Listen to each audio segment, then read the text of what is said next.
దేవుడు మట్టిని ఉపయోగించుకొని మనిషిని చేశాడు. మోషే చేతిలో ఉన్న కర్ర ద్వారా దేవుడు ఎర్ర సముద్రమును రెండుగా వేరు చేశాడు.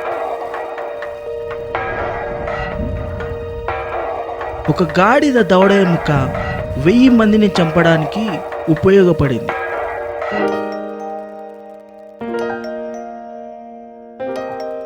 బూర శబ్దములతో దేవుడు ఎరికో గోడను కూల్చేశాడు.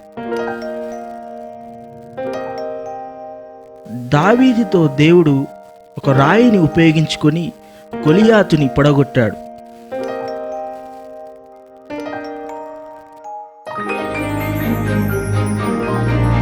ఐదు రొట్టెలు 2 చేపలు 5000 మంది తినడానికి ఉపయోగపడ్డాయి.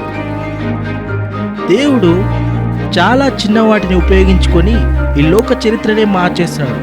మరి నిన్నెందుకు ఉపయోగించుకోడు?